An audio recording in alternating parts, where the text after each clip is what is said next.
விஜயநகர ராஜ்யத்தில் ஒரு காலத்தில் மக்கள் மிகவும் பயந்து வாழ ஆரம்பித்தார்கள்.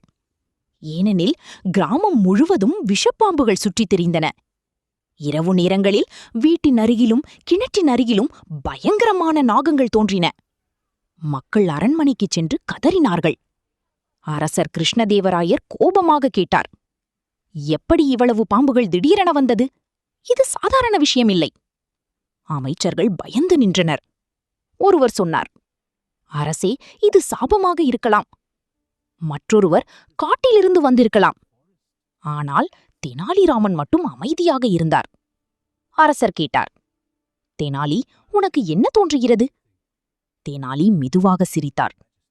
அரசே, பயமுறுத்தும் விஷயங்களின் பின்னால் சில நேரங்களில் மனிதர்களின் சூழ்ச்சியம் இருக்கும்.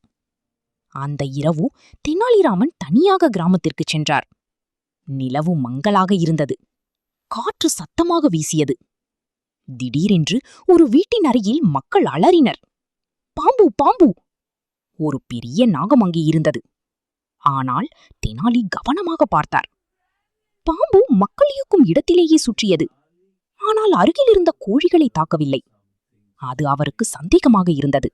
தெனாலி மனதில் யோசித்தார், இது சாதாரண காட்டுப்பாம்பாக இருந்தால் உணவை தேடும். ஆனால் இது ஏன் மக்களை பயமுறுத்த மட்டும் வருகிறது? அடுத்த நாள் அவர் மறைந்து கிராமத்தை கவனித்தார். அப்போது ஒரு மர்ம மனிதன் இரவு நேரத்தில் பானைகளுடன் வந்தான். அவன் சில மூட்டைகளை தரையில் வைத்தான். சிறிது நேரத்தில் அங்கிருந்து பாம்புகள் வெளியே வந்தன.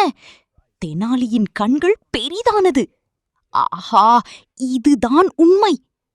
அடுத்த நாள் தெனாலி அரசரிடம் கூறினார், அரசே, இது இயற்கை பிரச்சனை இல்லை.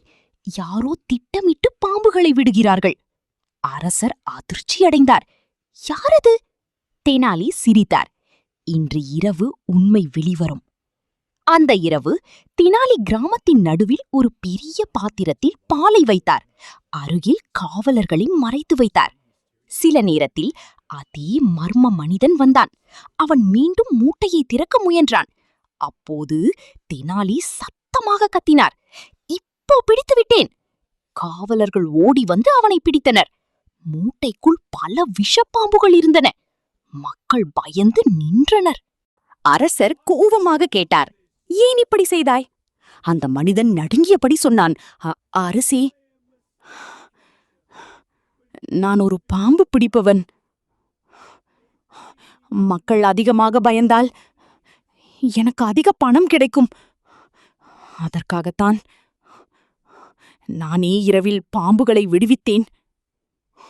மக்கள் அதிர்ச்சி அடைந்தனர்.